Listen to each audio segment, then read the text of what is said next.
Joining us tonight is one of Nigeria's very seasoned journalists. He's actually now director of media of the Nigeria Premier Football League. I'm talking about none other than Harry Iwuala. Thank you so much for joining us tonight, Mr. Iwuala. It's an absolute pleasure to see you after quite a long time.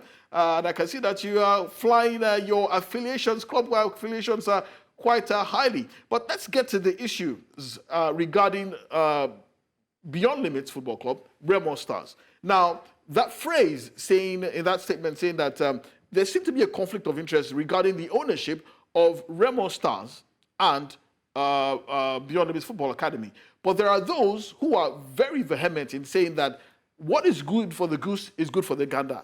That in the NPFL right now, there are two clubs who are owned or funded by the same entity, and they are pointing fingers at Abia Warriors and, of course, Enyimba International Football Club of Aba. How do you want to respond to this who are saying that this is a case of working to the answer, ensuring that Heartland retained its space, its spot in the NPFL, while there are two clubs who are breaching this rule that is enshrined in your frameworks?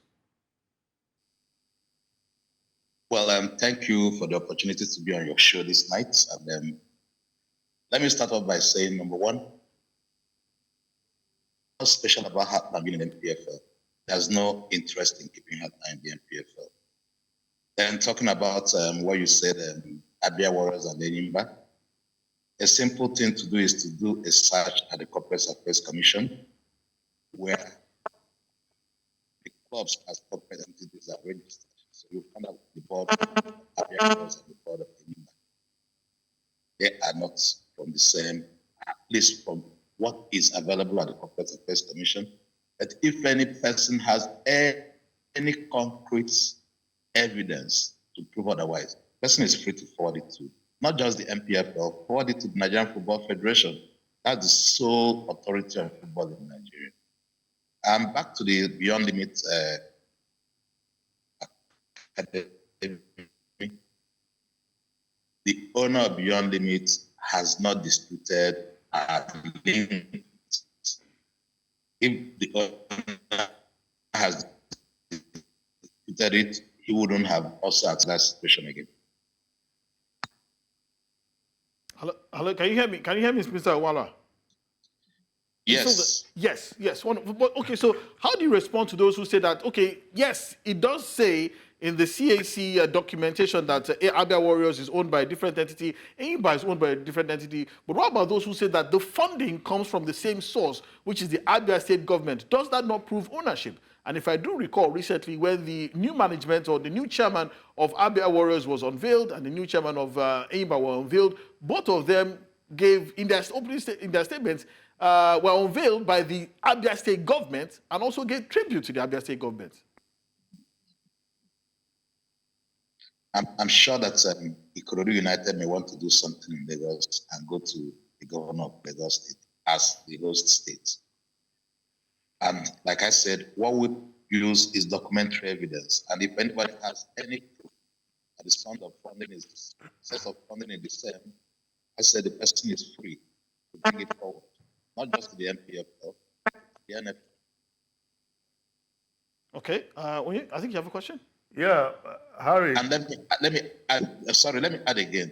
The issue of Enyimba and Abia Warriors started way back about 2014 or thereabout when Abia Warriors qualified to be in the NPFL. As at the time also you had the issue of Sharks and the Dolphins, yes. And the Rivers State government did the needful because at that time the big management company made a representation to the states. And Abia State government denied ownership of Abia Warriors. And that is why we act today. Okay. Oh, yeah, you have a question? Yeah, Harry, good evening. In the press statement issued by the NPFL, you said Heartland were the sole, the only team that bid for expressed interest. You know, so I'm wondering, was this was it advertised? If you are saying Heartland was the only team that expressed interest, was it an open thing? And how come, was it a coincidence that it was only Heartland that submitted a bid to acquire this spot? I recall somebody sometime was talking about how was Start Times giving the broadcast right for the league, and was talking about was the bid advertised. We are not a government company, mind you. Take note of that. The NPFL is a limited liability company, not owned by the government, where these issues of public advertisement is required. But we'll have our internal communication with the clubs through various channels, and all this were exhausted.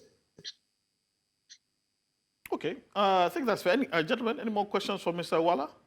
All right, Mr. Harry Iwuala, good evening, and thank you very much for joining us. My question is this. Now, for Beyond Limits, they are going back to the NNL.